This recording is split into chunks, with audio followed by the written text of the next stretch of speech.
Buenas tardes, hermanos y amigos en Cristo.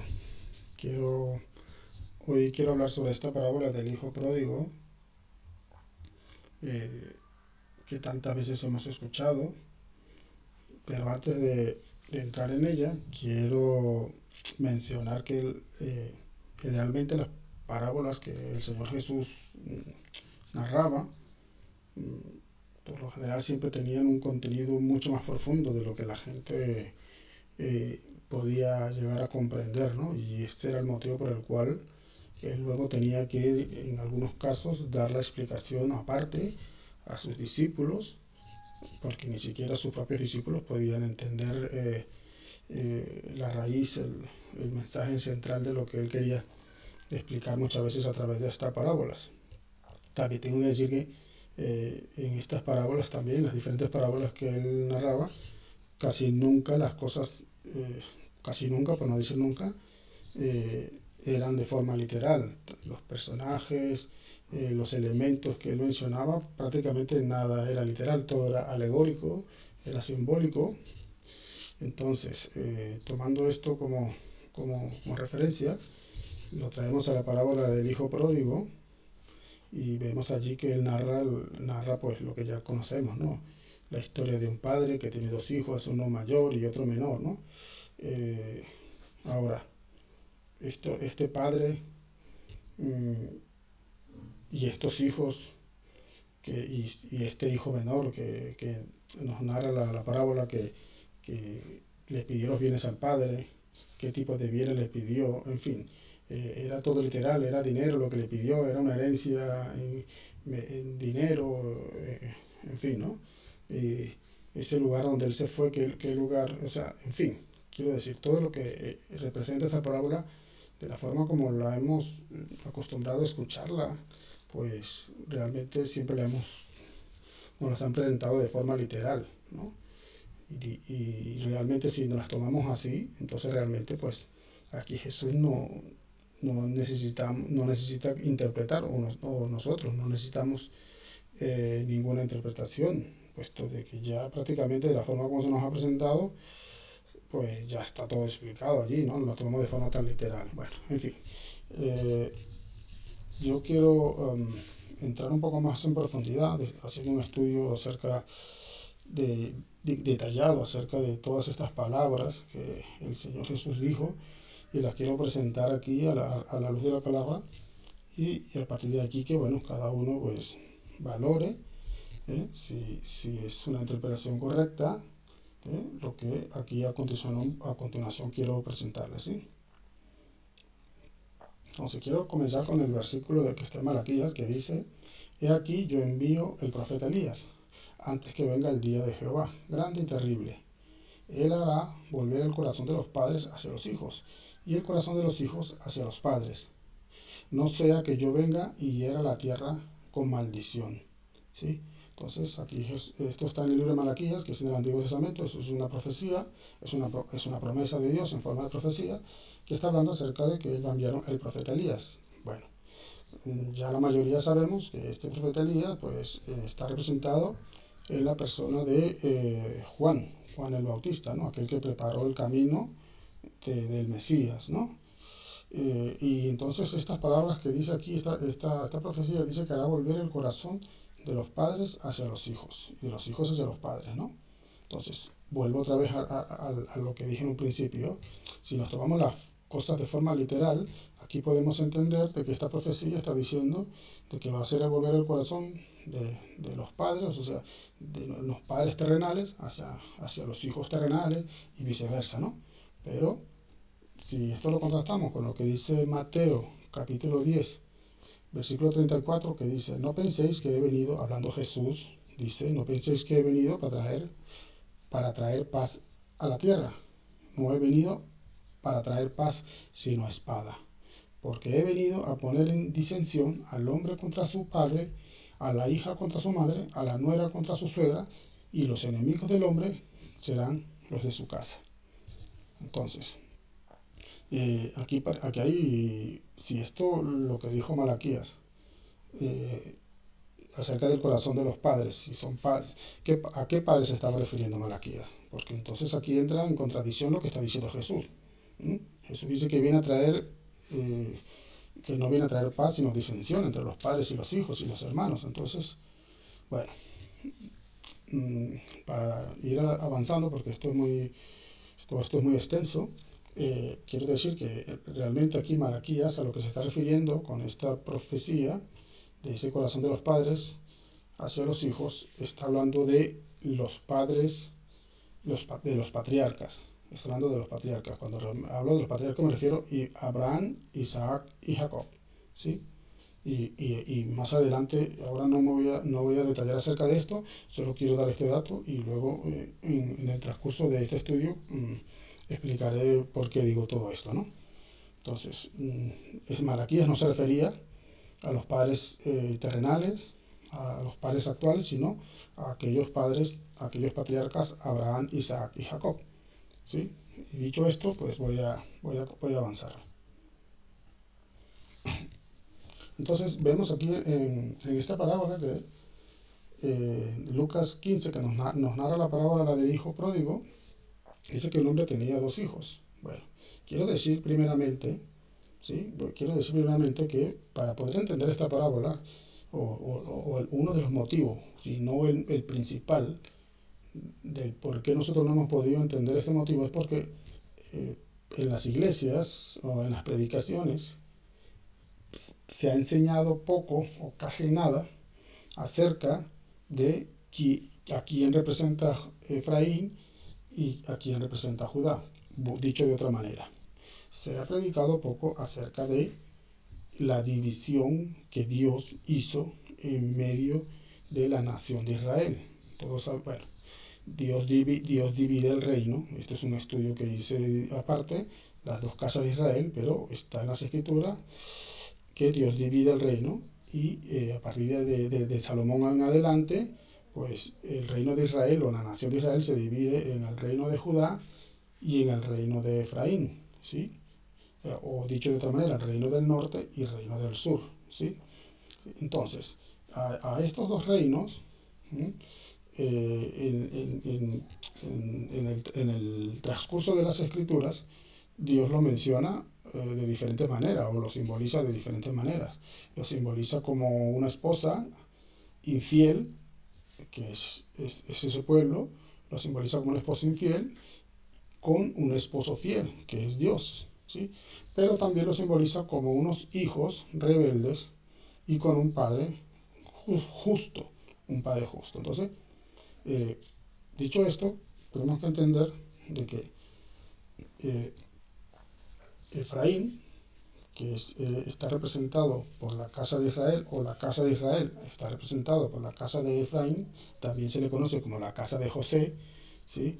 Y se le conoce como la casa de Israel. Entonces, digo esto porque esto se ha enseñado poco, muy poco se ha enseñado de que Efraín o Israel son las 10 tribus que se quedaron en el norte cuando Dios dividió la nación de Israel.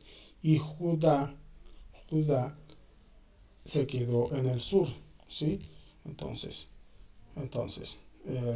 tengo que decir también de que estos hermanos, a partir de esta división, pues siempre estuvieron en contienda, ya no se llevaban bien.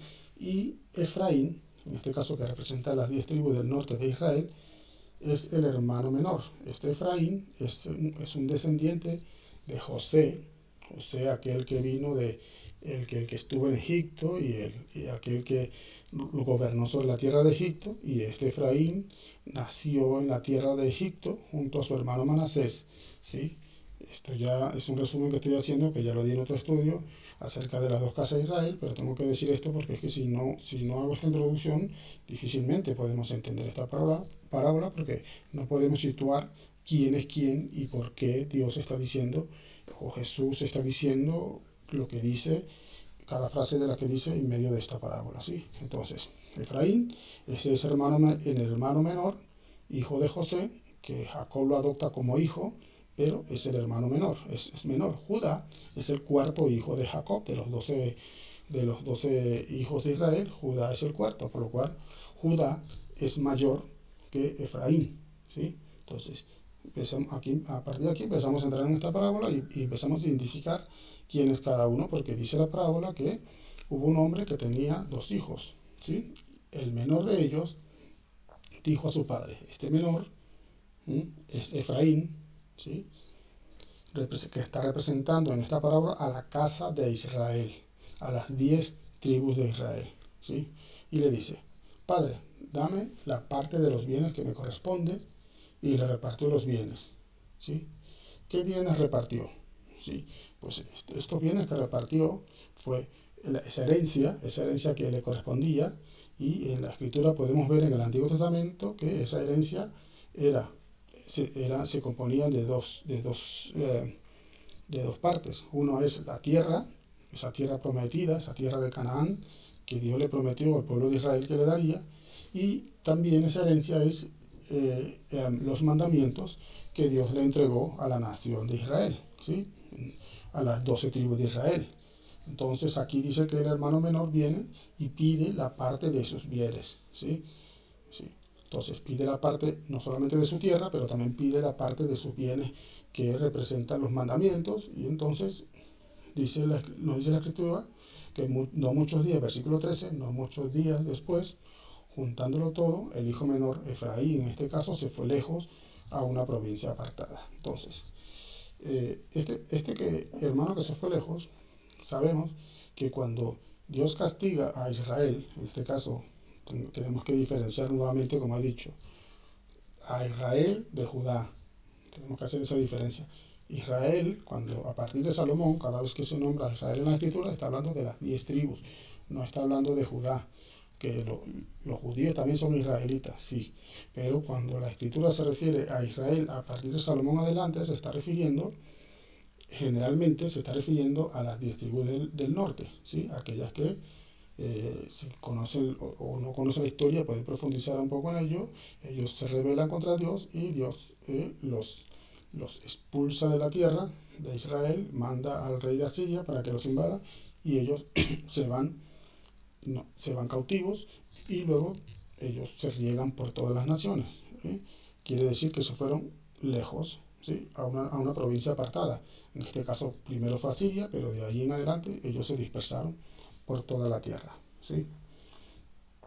Y desperdició sus bienes viviendo perdidamente, ¿sí? Entonces, aquí voy a abrir este enlace porque es que no quería poner todos los versículos aquí para no hacerlo muy largo, ¿no? Sí, dice, Oseas 8:9 dice, porque ellos subieron a Asiria como asno montés, para sí solo. Efraín con salario alquiló amantes, ¿sí? Esto nos dice Oseas capítulo 8, ¿sí?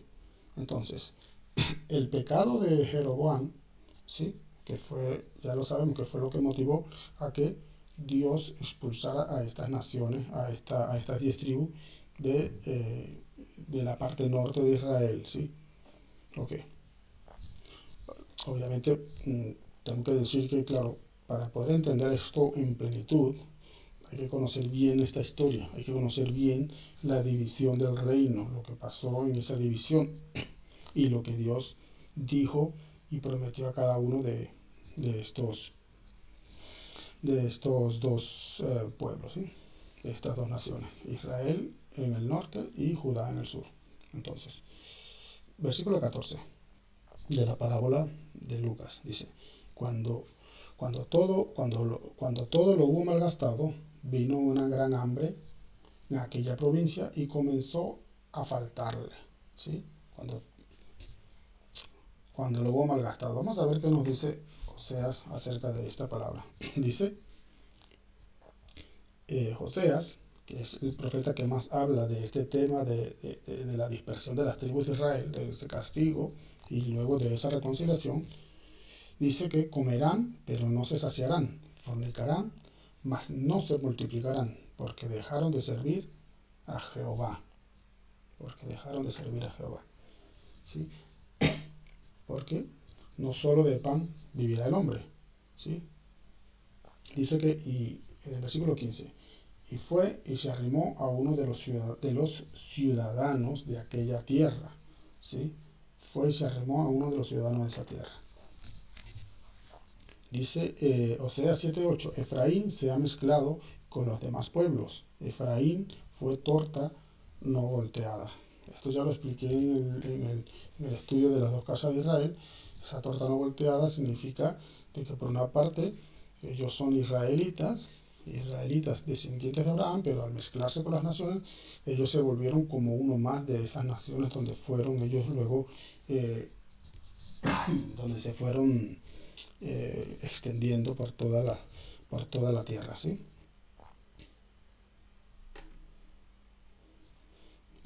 Dice que de aquella tierra en Asiria, ¿no? Vamos a ver lo que dice vamos a ver qué nos dice Isaías también sobre ese asunto. Dice Isaías 7:17.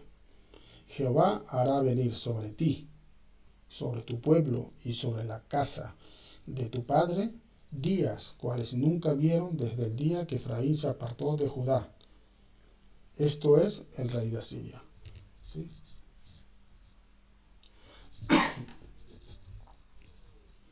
Entonces dice, continúo leyendo, ¿sí? Aquí en el versículo 15 dice, el cual le envió a su hacienda, dice, para apacentar cerdos, ¿sí? Dice que se arrimó a un ciudadano de esa tierra, ¿sí? Y este le envió a su hacienda a apacentar cerdos.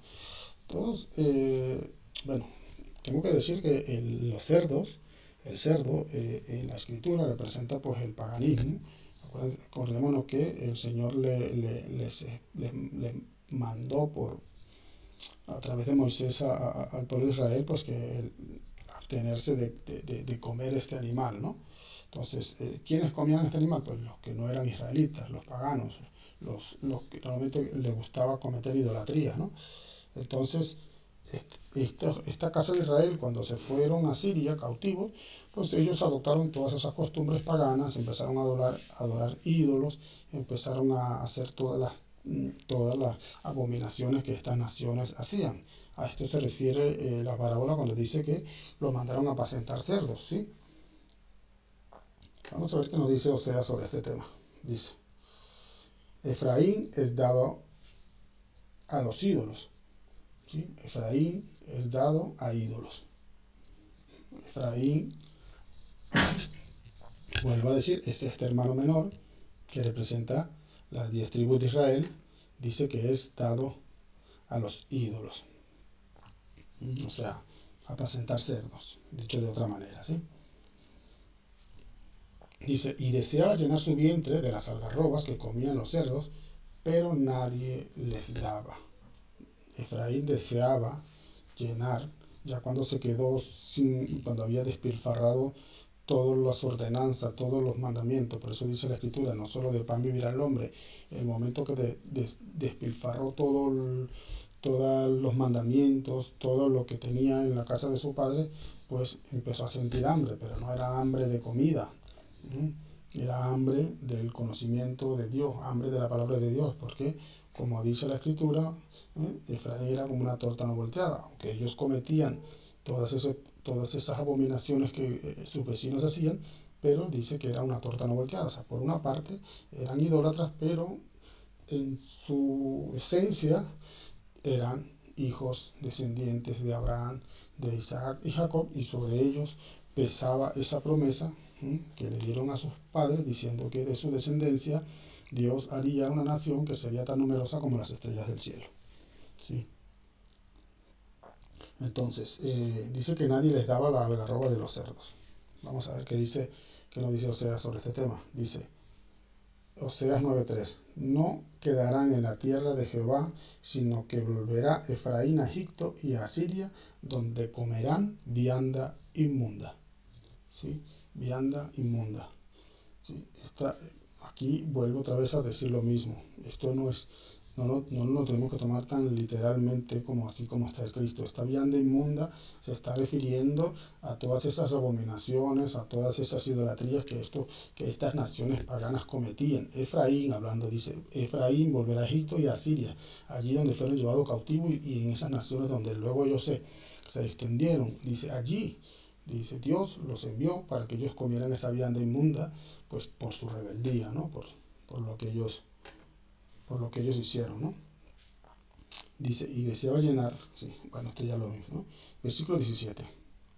Volviendo en sí, ¿sí? Dice, aquí hablando el hijo pródigo, que volviendo en sí, después de pasar todas estas calamidades, esta palabra volviendo en sí, tengo que decir que no es que porque este Efraín, en este caso que representa a estas 10 tribus de Israel, que estaban cometiendo todas estas abominaciones, no es porque se dieron cuenta porque sí, no es que volvieron en sí porque ya por sí mismo, pues por voluntad propia, ¿no?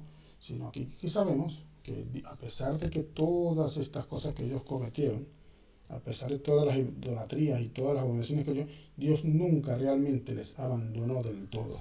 Dios siempre estaba con ellos. Ellos no lo sabían, ellos pensaban que el Padre les había dejado, pero realmente, aún estando en esas condiciones, apacentando cerdos, el Dios de Abraham, de Isaac y Jacob estaba con ellos. En Zacarías 10:8 hay una promesa a Efraín que dice esto, dice, y los llamaré con un silbido y los reuniré, porque los he redimido y serán multiplicados tanto como fueron antes, ¿sí? Y serán multiplicados tantos como fueron antes. Dice que Él los llamará, o sea, Dios mismo es el que nos llama, o sea, como dice la Escritura, no fue que nosotros hayamos amado a Dios, sino que Él nos amó primero, ¿sí? Entonces, este Efraín, estando en esa condición, Dios dice que enviará un silbido. Ese silbido sabemos que es el Espíritu Santo, que cuando nosotros oímos esa voz del Espíritu Santo, entonces sabemos que es el Padre que nos está llamando. Entonces, cuando él escuchó ese silbido, mire lo que dijo. ¿Cuántos jornaleros en casa de mi Padre tienen abundancia de pan? ¿Mm? Abundancia de pan, hablando otra vez del alimento espiritual, no el alimento físico, y dice, y yo aquí perezco de hambre. Ahora, tengo que decir que un jornalero es un asalariado, ¿sí?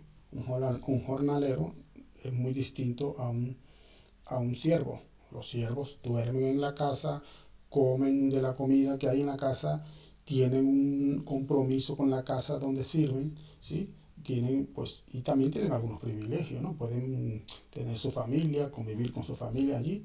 No así los asalariados. Un asalariado es alguien que viene, ¿sí?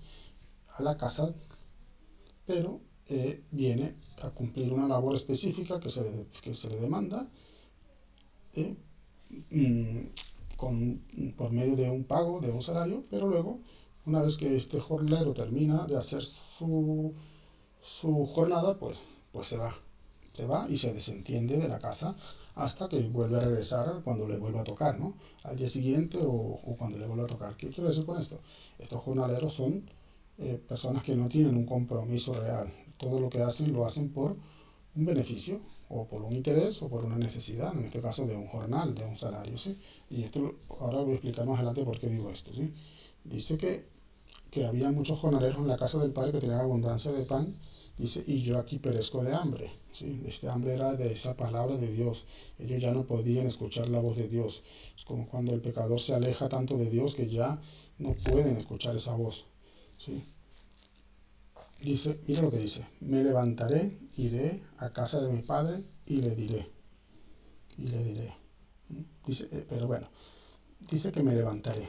Vamos a ver lo que nos dice Oseas acerca de esto. Dice Oseas 14:8. Efraín dirá, ¿qué más tendré ya con los ídolos?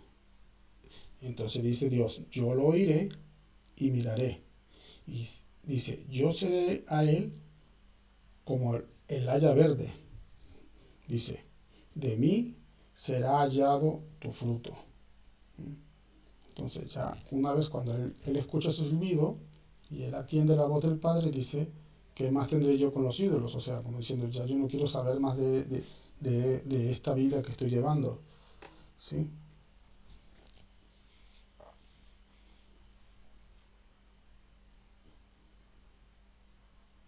Y entonces dice, me levantaré de la casa de mi padre y le diré, Padre, he pecado contra el cielo y contra ti. Ya no soy digno de ser llamado como uno de tus hijos y hazme como a uno de tus jornaleros. He puesto aquí entre paréntesis esta palabra gentil, ¿no? Porque este jornalero, como he dicho antes, es alguien que es asalariado, alguien que no pertenece a la casa. Digamos, el contexto o digamos lo que simboliza un gentil es alguien que no pertenece pues, a una casa o en este caso a una nación, a la nación de Israel, ¿no? Los judíos, a todos los que no son judíos o israelitas, ellos les llaman gentiles, ¿sí? Entonces, a todos los que no son de la casa de Judá o la casa de Israel. Entonces, estos son gentiles. Entonces, un jornalero podríamos decir que es un sinónimo de un gentil, es alguien que no pertenece a la casa, ¿sí? Es alguien de afuera. Dice, y levantándose vino a su padre, y cuando aún estaba lejos, lo vio su padre, y fue movido a misericordia, ¿sí? Y el padre fue movido a misericordia. Sigamos leyendo Oseas, porque como he dicho, Oseas es el que más habla acerca de este asunto, de lo que Jesús estaba diciendo. Oseas 11:8 dice, ¿cómo podré abandonarte, oh Efraín? Dice, ¿te entregaré yo, Israel? ¿Cómo podré yo hacerte como Adama o ponerte como Seboín? Mi corazón se conmueve dentro de mí, se inflama toda mi compasión. O sea, eh, el Padre, a pesar, como he dicho antes, a pesar de que ellos estaban en esa situación, pues el Padre se conmovía por ese hijo que se había ido. Bueno, dice la escritura que Dios lo echó, ¿no? Pero realmente sabemos que no es que Dios lo echara, porque antes de que Dios mandara a ese rey de Asiria a expulsarlos de la tierra, Dios les había enviado a ellos profetas, les había enviado muchas advertencias para que ellos se arrepintieran y reconocieran su error, su pecado. Mas ellos no lo hicieron así. Entonces, podemos decir que realmente no fue que el Padre los echó, sino que fueron sus actos. El Padre lo que hizo fue dictar una sentencia, porque había una ley previa que Dios había establecido a ellos antes de que ellos poseyeran esta tierra de Canaán. Entonces, podemos decir que realmente el Padre no los echó. Ellos se fueron porque no quisieron guardar los estatutos, no quisieron guardar los mandamientos, los preceptos que Dios había ordenado, no quisieron guiarse por estos estatutos, entonces fueron ellos mismos que, digamos de esta manera, se fueron expulsados por causa de su rebeldía, ¿sí? Entonces, eh,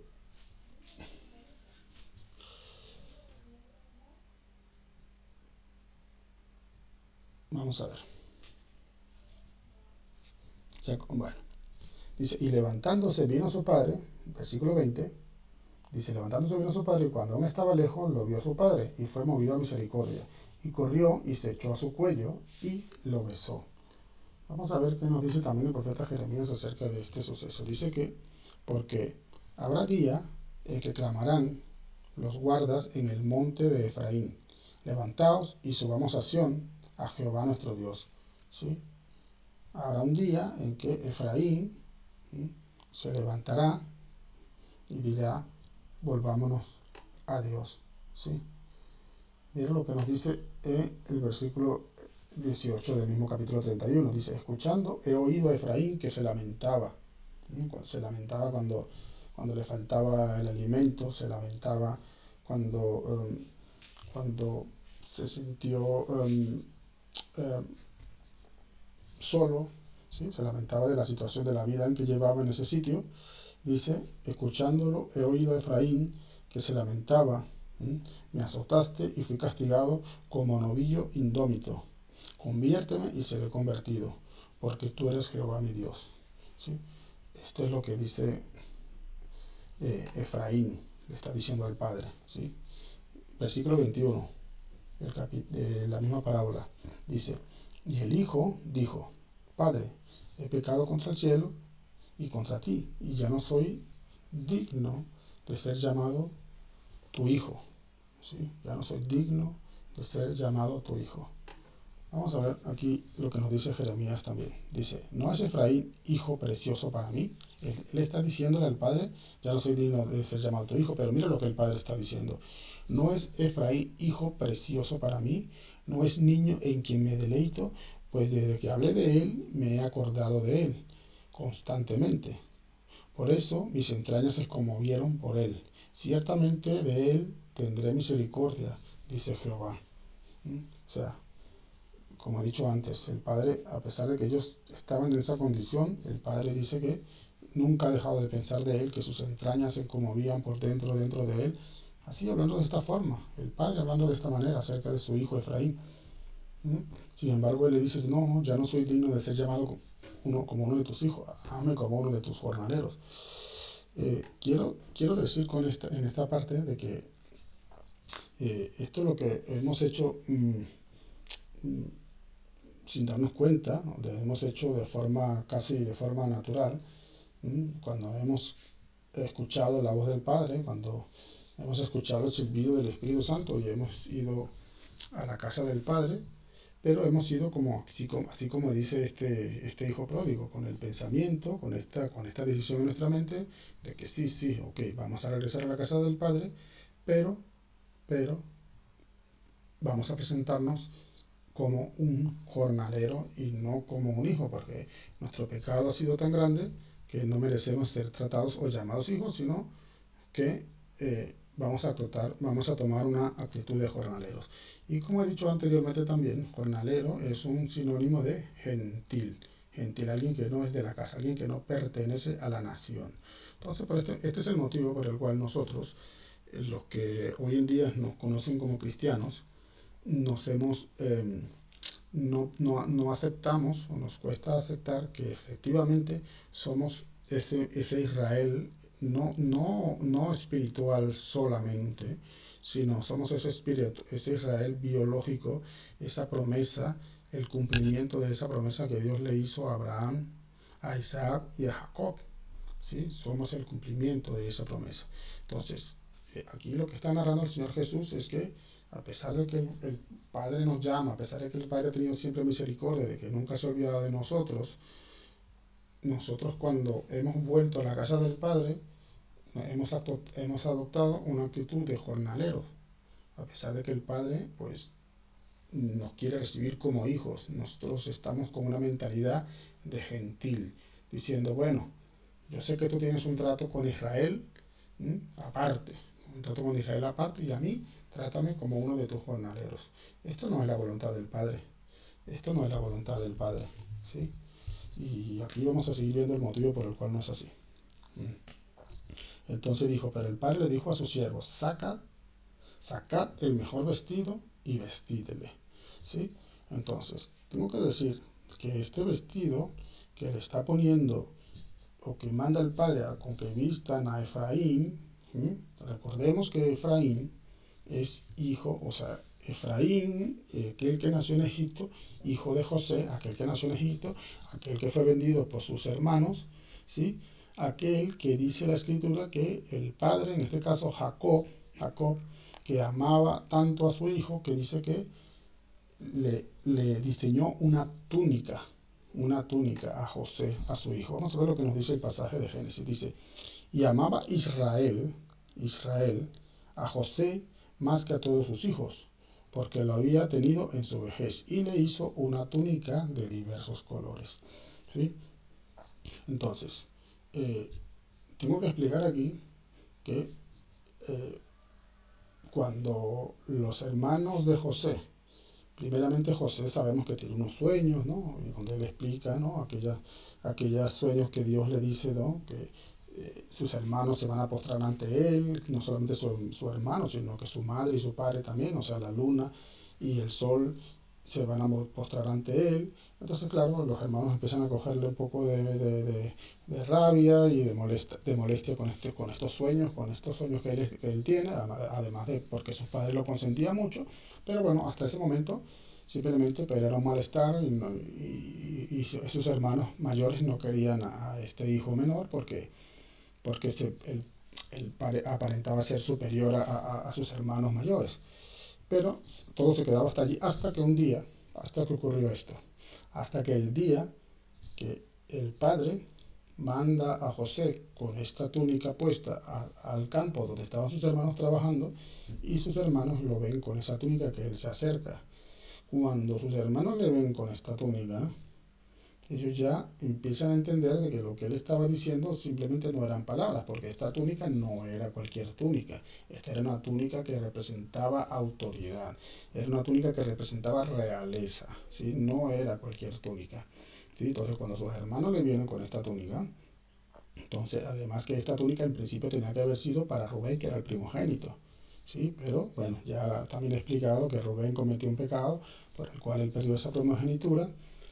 Y entonces, cuando ven a José con esta túnica que representaba esa primogenitura, representaba esa autoridad, pues allí es que se enciende la ira sobre sus hermanos, y eh, hacen lo que hacen con él, pues lo venden, primero lo meten en el pozo, bueno, ya conocemos la historia, ¿no? Luego lo venden como esclavo. Entonces, hago este énfasis porque aquí vemos en esta narración que cuando el padre, cuando él vuelve a la casa del padre, el padre lo primero que hace es vestirlo nuevamente, diciéndole, mira, tú me dices a mí que tú quieres ser un jornalero, pero yo te digo a ti que no solamente es que eres mi hijo, pero es que hay una autoridad, hay una promesa que ha sido dada a Efraín, ¿sí? Que ese Efraín, sus hermanos le iban a servir a él, ¿sí?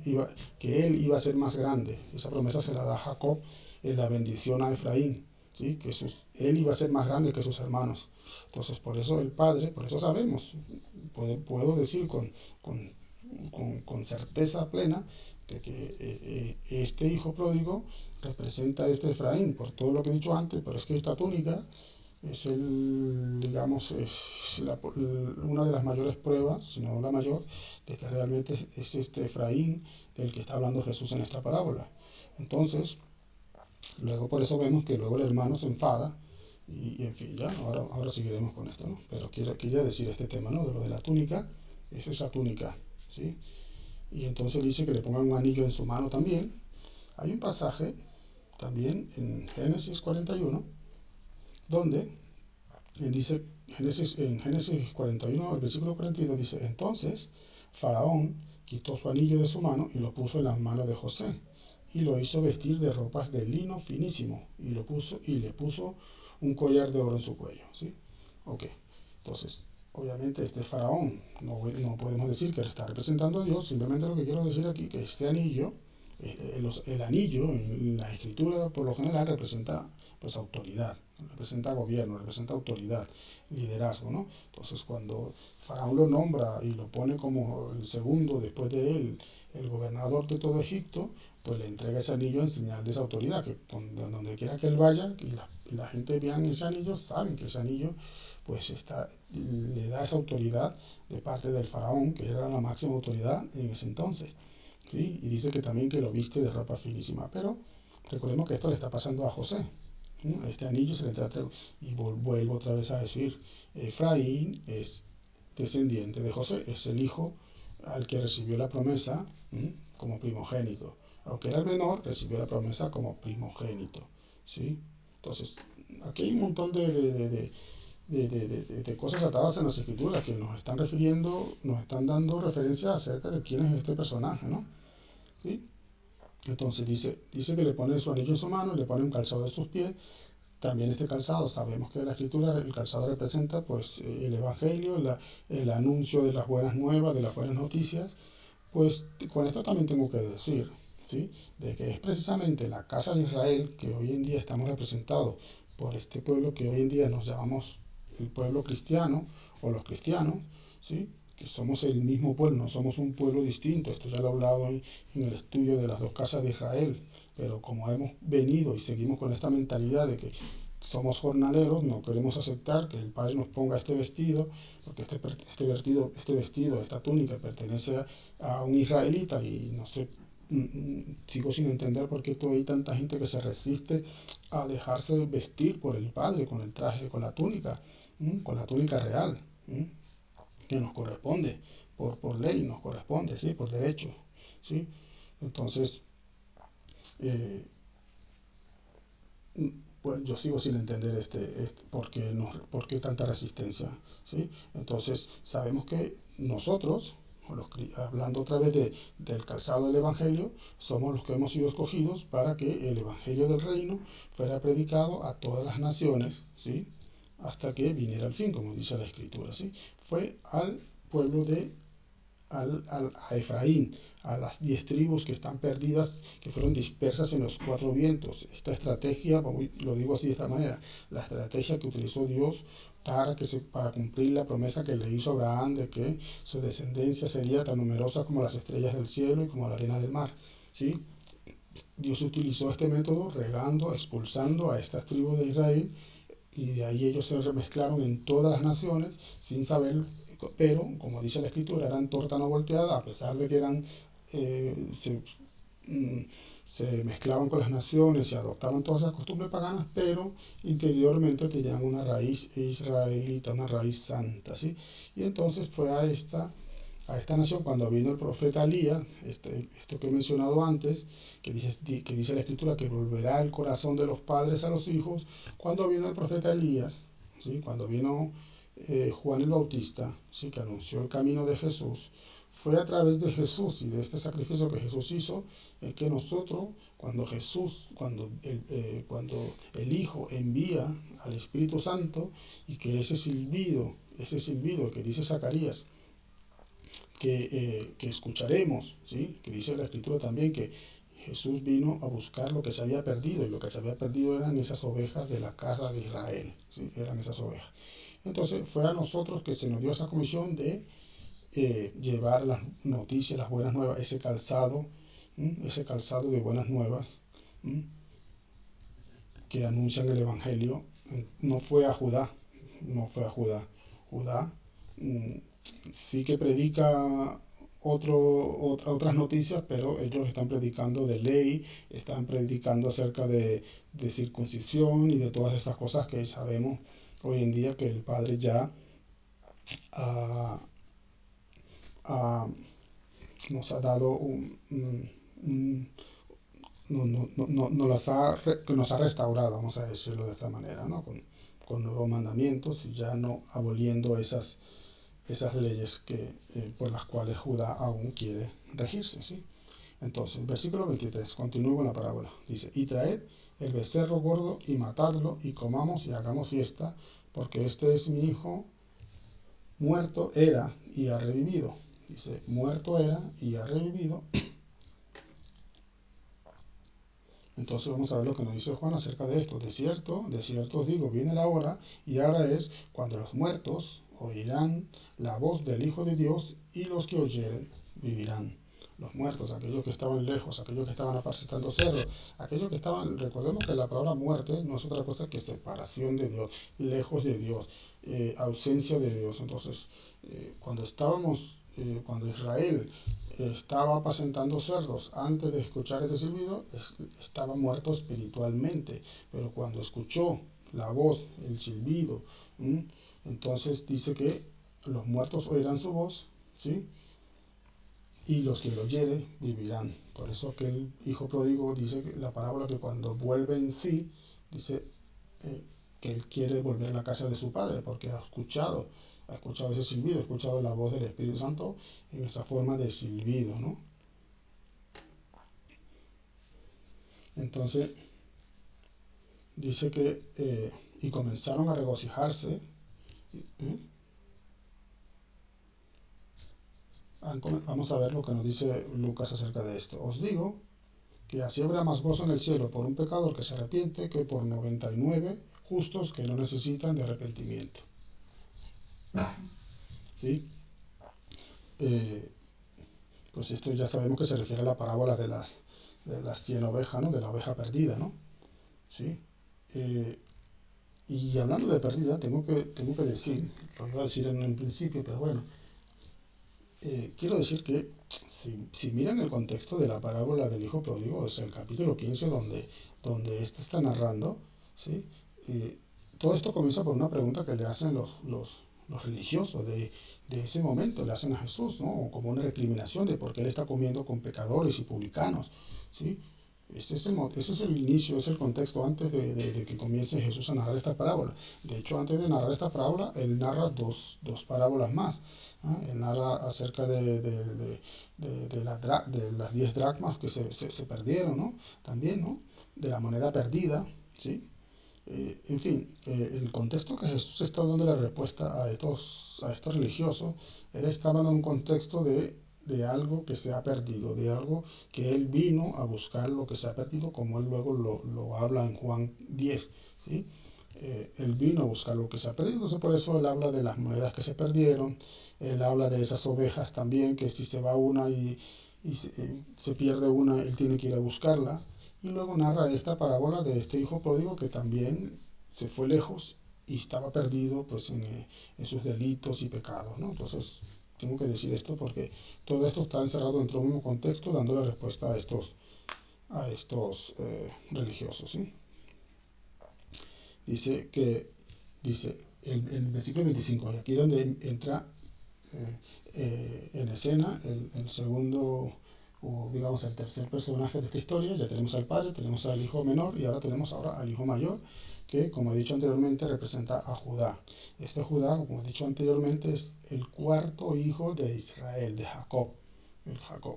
Mientras que Efraín es el nieto de Jacob, pero que Jacob antes de morir dice que lo va a recibir como a uno de sus hijos y que le va a dar el mismo derecho como uno de sus hijos.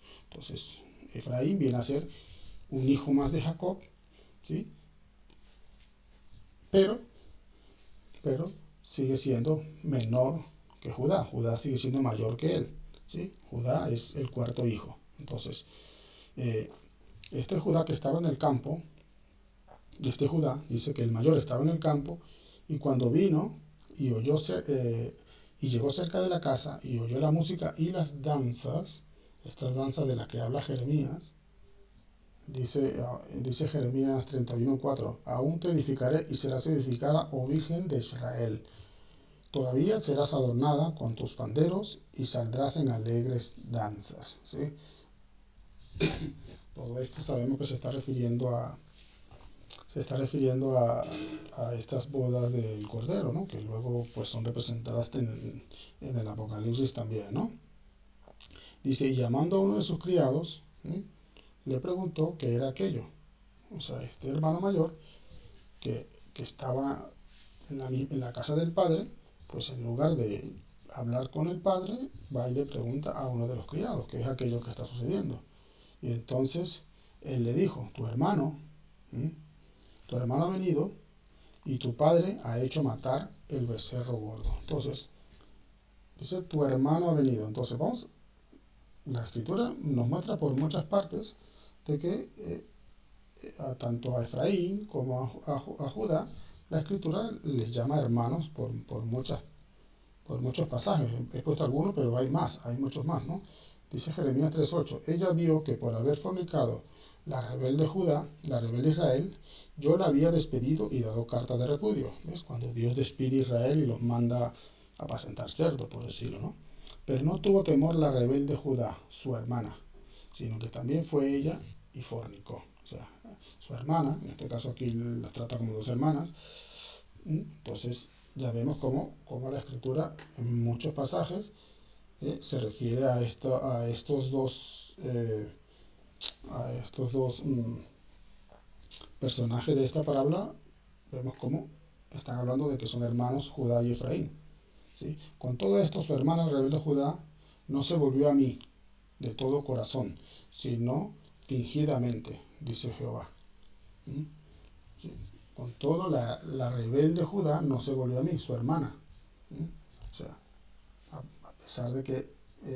pero hay un motivo por el cual Dios cortó a Israel y no lo hizo con Judá, a pesar de que Judá sí que también, como dice aquí, que eh, Judá también fue rebelde y dice que no se volvió de todo su corazón, pero Dios le había hecho una promesa a David diciendo que siempre iba a mantener una lámpara encendida en la casa, en el trono de David, ¿no? Entonces, por amor a David, no por el comportamiento de Judá, sino que por amor a David, y Judá sabemos que es de donde desciende y de donde sale el Mesías, pues por esta promesa hecha a David, es que Dios mantiene a Judá en la casa donde él está con el Padre, ¿sí?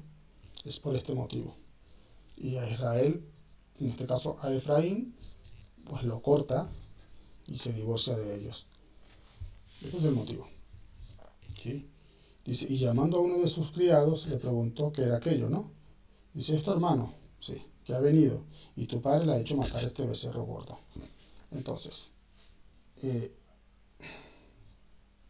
quiero, quiero que veamos un momento este, este becerro gordo, que todos conocemos a Jesús como el Cordero de Dios, quita el pecado del mundo, pero pocos saben que el becerro también era un animal que se utilizaba para expiar los pecados, ¿sí? Y que se utilizaba también como sacrificio en el altar, ¿sí? En el templo de Dios, ¿no? Entonces, mira lo que dice Hebreos 9:12. Y no por sangre de machos cabríos ni de becerros, sino por su propia sangre, hablando de Jesús, entró una vez y para siempre en el lugar santísimo, habiendo obtenido eterna redención. ¿Sí? Entonces vemos como aquí está comparando la sangre de un becerro con el sacrificio que Jesucristo hizo en esa cruz, puesto de que la sangre de los becerros también se utilizaba como sacrificio expiatorio para el perdón de los pecados. ¿Sí? Y en Hebreos 9:19 también nos dice, porque habiendo anunciado Moisés todos los mandamientos de la ley a todo el pueblo, tomó la sangre de los becerros y de los machos cabríos con agua, lana, escarlata e hisopo, y roció el mismo libro, y también a todo el pueblo. O sea, la sangre de los becerros, pues como he dicho, pues era utilizada para este tipo de sacrificios y de ofrendas de paz. ¿Sí? Entonces, vamos a continuar, ¿no? Entonces, en el versículo 27 de la parábola del hijo pródigo dice, y él le dijo, tu hermano ha venido y tu padre ha hecho matar el becerro gordo por haberle recibido bueno y sano. ¿Sí? Entonces se enojó. Se enojó Judá. ¿Sí? Se enojó Judá y no quería entrar. No quería entrar. Así como se enojaron sus hermanos con José cuando lo vieron con aquella túnica, se enojó su hermano mayor y no quería entrar. ¿Sí? No quiso entrar a esa fiesta que el padre estaba dando por el regreso de su hijo. No quiso entrar. Dice Juan 11:54. Por tanto, Jesús ya no andaba abiertamente entre los judíos, sino que se alejó de allí a la región contigua al desierto, a una ciudad llamada Efraín, y se quedó allí con sus discípulos. ¿Sí? Hubo un momento que esos judíos que no querían aceptar que Jesús, como él mismo lo dice, él vino a rescatar lo que se había perdido, él vino a buscar esas ovejas, él dijo que él tenía otras ovejas de otro rebaño, porque Judá también es un rebaño, pero él dijo que tenía unas ovejas de otro rebaño, pero este hermano mayor no quería aceptar, porque ellos querían de alguna manera mantenerse como el único pueblo de Dios, como lo fueron durante tantos años que Efraín, Israel, las 10 tribus del norte, se mantuvieron perdidas, muertas en sus delitos y pecados, ellos se quedaron como el único pueblo de Dios. Entonces, hasta el sol de hoy, este es el motivo uno de los motivos por el cual los judíos no aceptan a los cristianos, no nos aceptan. No aceptan a Efraín, no aceptan a Israel. A Israel, las 10 tribus del norte, aunque ellos también son israelitas, pero no aceptan a la casa de Israel, que es el reino del norte, no lo aceptan. ¿Sí? Entonces se enojó, dice, ¿no? Y salió por tanto su padre y le rogaba que entrase. El padre rogándole a su hijo. Dios rogándole a su pueblo. ¿Sí? Mas respondiendo dijo el padre, he aquí tantos años te sirvo, no habiéndote desobedecido jamás. ¿eh? Y aquí tantos años te sigo. Vamos a ver lo que nos dice Oseas acerca de este asunto. Dice, Oseas 11:12, me rodeó Efraín de mentira y la casa de Israel de engaño. Judá aún gobierna con Dios y es fiel con los santos. ¿Sí? Judá aún gobierna con los santos. ¿Sí? Dice, nunca, ¿sí? Hablando de Judá, dice, nunca me has dado un cabrito para gozarme con mis amigos. Nunca me has dado un cabrito. Entonces, aquí tengo que decir que, mira lo que dice el hermano mayor. Y esta es otra prueba irrefutable de quién es cada uno aquí en esta historia, ¿no? El hermano mayor, en este caso Judá, reconoce que el padre ha hecho matar el becerro engordado, ha hecho derramar la sangre para limpieza del pecado, para las ofrendas de paz, ha hecho derramar esta sangre como holocausto. Entonces, él reconoce que para su hermano menor, para Efraín, para Israel, ¿ah? O vamos a decirlo de otra manera, para la iglesia de Cristo, que también es válido decirlo de esta manera, el Padre ha derramado la sangre del becerro, que también simboliza este cordero, que es Jesucristo, que entró una sola vez y para siempre, como hemos leído en el versículo anterior, ¿no? ¿Sí? Pero para él, dice, él reclama un cabrito. Entonces, él no pide un cordero, él no pide un becerro, él está reclamando para él un cabrito. Y aquí por esto podemos entender que los judíos, la casa de Judá, no Israel, la casa de Judá, todavía no acepta al Mesías, sigue sin aceptar al Mesías. Ellos siguen esperando un cabrito, ellos siguen pidiendo un cabrito, que sabemos que este cabrito les va a ser dado, que es lo que se conoce como el anticristo, el hijo de perdición. No el hijo de Israel, no el hijo de la simiente santa de Abraham, de Isaac, de Jacob, ¿no? Sino el hijo de perdición, como también se le conoce. Eso es lo que ellos están pidiendo, un cabrito. Aquí Judá está diciendo que para Israel, para Efraín, para este hermano menor, el padre ha hecho matar, ha hecho derramar esa sangre. Para matar hay que derramar sangre. Entonces lo reconoce, lo está reconociendo, pero para él está pidiendo un cabrito y lo siguen pidiendo hasta hoy. Los judíos sabemos que hasta hoy siguen sin aceptar esa sangre expiatoria por el pecado, siguen sin aceptarlo. Entonces, por eso también podemos entender que este Judá todavía sigue sin aceptar no solamente al Mesías, sino a su hermano menor, en este caso a Efraín, que representa a la casa de Israel y que también representa al mismo pueblo cristiano de hoy en día. ¿Sí? Entonces le dijo, hijo, el padre le responde, le dice, hijo, tú siempre has estado conmigo. ¿Sí? Vamos a ver lo que dice Reyes sobre este asunto. Segunda de Reyes 17, dice, e hicieron pasar a sus hijos y a sus hijas por fuego y se dieron adivinaciones, hablando de Israel, ¿no? Aquí está hablando de las tribus en este caso de Efraín, dice, e hicieron pasar a sus hijos y a sus hijas por el fuego, haciendo todo lo que estas naciones hacían, estas abominaciones, todas estas abominaciones las cometían estas naciones paganas donde ellos se fueron. Y ellos hicieron lo mismo, y se dieron adivinaciones, agüeros, hechicerías, podemos decirlo, brujería, santería, todas estas cosas, y se entregaron a hacer lo malo ante los ojos de Jehová, provocando la ira. Jehová, por tanto, se airó en gran manera contra Israel, y los quitó de delante de su rostro, y no quedó sino solo la tribu de Judá. O sea, Dios quita a Israel, los corta, y solo queda la tribu de Judá en la casa del Padre. ¿Sí? Solo queda Judá. Sabemos que luego Judá también es transportado, también por su pecado, también ellos son llevados cautivos a Babilonia 70 años, pero ellos hicieron diferente como hizo Efraín. Judá, cuando estuvo en Babilonia, ellos se mantuvieron fieles a las ordenanzas hechas por Moisés, a los mandamientos, se mantuvieron fieles a Dios, al Dios único. Ellos ahí aprendieron la lección, ya no adoraban imágenes, no adoraban ídolos. Por eso ahí vemos a Daniel que no se inclina ante un gobernante, que prefiere que lo metan en un foso de leones, que lo metan en un horno de fuego. Ahí vemos a un Mardoqueo que no se doblega tampoco. Ahí vemos a una reina Esther.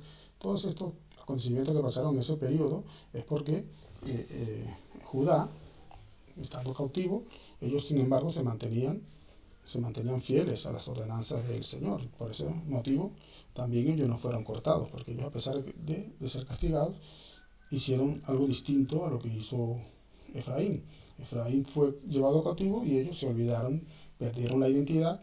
Pasaron tantos años que ellos ya ni siquiera, con los años, ya ni siquiera sabían ni siquiera que eran israelitas. Yo sé cómo sucede hoy en día. Ya hoy en día, pues, la simiente santa de, de Abraham, de Isaac y Jacob está dispersa por todas las naciones, pero la mayoría, como hemos perdido esa identidad, pues no sabemos, bueno, algunos ya lo sabemos ya, ¿no? Pero no todos saben de que tienen una simiente santa, ¿sí? Porque perdieron su identidad haciendo lo mismo, convirtiéndose como uno más de las naciones donde se fueron multiplicando las 10 tribus de Israel, ¿sí? Entonces, eh, dice, nunca me da... entonces él le dijo al padre, tú estás siempre conmigo y todas mis cosas son tuyas. Mas era necesario hacer fiesta, ¿sí? Y regocijarnos, porque tu hermano era muerto y ha revivido, se había perdido y es hallado, ¿sí? Entonces, por la iniquidad, vamos a ver lo que nos dice Isaías 57. Por la iniquidad de su codicia me enojé y le herí, escondí mi rostro y me indigné.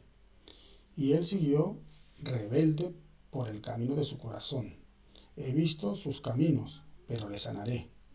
Y le pastorearé, y le daré consuelo a él y a sus enlutados. Produciré fruto de labios, paz, paz, al que está lejos y al que está cercano, dijo Jehová. Y lo sanaré por los impíos, pero los impíos, como el mar en tempestad, que no puede estarse quieto, y sus aguas arrojan cieno y lodo. No hay paz, dijo Dios, para los impíos. ¿Sí? No hay paz para los impíos, pero para la nación santa, dice que tanto para los que están lejos, los que se fueron lejos, Efraín, las 10 tribus, y para los que están cerca, Judá, los que se quedaron en la casa del Padre, ¿sí? Para ellos, dice que a él lo va a pastorear. Él va a ser el pastor tanto de los que están lejos como de los que están cerca, ¿sí? Él va a ser su pastor. Entonces, esto es lo mismo que nos dice Efesios. Efesios también nos habla de este asunto. Dice, pero ahora en Cristo Jesús, vosotros que en otro tiempo estabais lejos, ¿sí? Habéis sido hechos cercanos por la sangre de Cristo, ¿ves? Por esa sangre, por ese becerro, por esa sangre que en este caso, en esta parábola, está simbolizada por este becerro, ¿sí? Porque es nuestra paz, porque Él es nuestra paz, de que ambos pueblos hizo uno, de ambos pueblos. ¿De cuáles ambos pueblos? Israel y Judá. Israel y Judá. Había una pared de enemistad, ¿sí? Entre Judá e Israel, pero dice que él, por esa sangre, dice que él derribó esa pared. Otra cosa es que Judá no lo quiere aceptar, eso es distinto, pero eh,